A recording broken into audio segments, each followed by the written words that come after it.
leadership through multiple generations, right? From Gen Z to boomers. So let's directly dive into the question that I have in my mind, to start the conversation.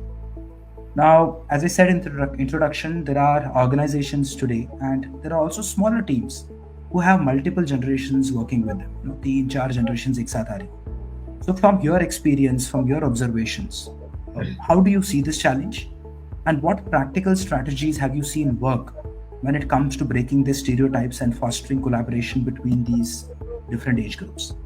First and foremost, we should realize that working across generation is no more an option. It is a strategic imperative. It has to be there. It cannot be optional. We cannot say that we have a choice of working with a particular generation. We don't have it. So I think very first step, what I feel personally, is that we should acknowledge that this generation gap, or whatever we say it, intergenerational existence in a working space, is the acknowledgement that it exists. The acknowledgement is the first and foremost thing. Having said that, acknowledging, what we mistake often is that while acknowledging that there are different generations, we also tend to stereotype them. You use that word in the question, right? So we have a fixed mindset about generations, and I think I personally would. I mean, I'm also guilty to this at most times. In my own team, I say, "Oh, you're Gen Z, so you're behaving like this." I'm a millennial, so I'm responding like this. We tend to do this. So, but then reflecting on what your biases are here is actually primary. As a leader or as a team member, should know that you have a particular mindset, or I would say prejudice, against this generation gap. And while reflecting on what kind of generation that we are working with, we should also understand that it is not just a generational problem. Working with different people is complicated because human beings are complicated, right? So it's not just about generation, it's about working with individuals. So while working with intergenerational teams, we should be more flexible. One thing is that adaptability works across all generations, right? Everyone may have a different need. So instead of putting into watertight compartments that this generation functions like this or this generation function like this, what happens is most of us, I'm a millennial, so I'm often told that millennials are entitled, say. But I would feel that it's not just entitlement, that this is like a very stereotypical thing for generation Z. We think that, oh, these people will never be loyal.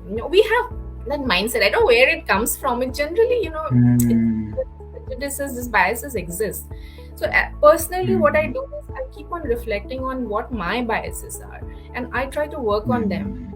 But as humans, we tend to go subjective, But as leaders, I think objectivity is something which is very, very important, and there is no rule book to play by, right? So every day comes with a different challenge, with a different, probably with different individual who may be from different generation.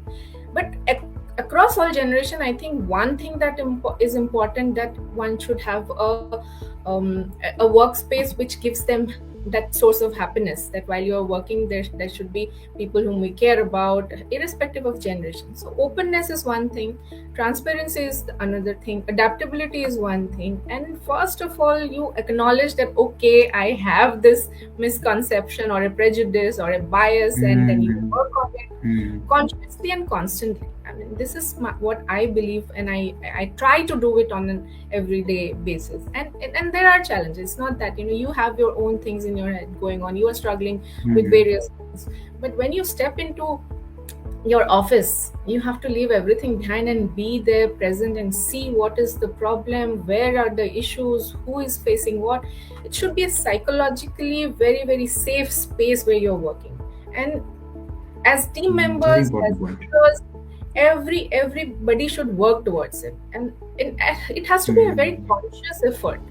There will be challenges, there will be setbacks, but consciously you have to work. I think the ground rules should be mutual respect.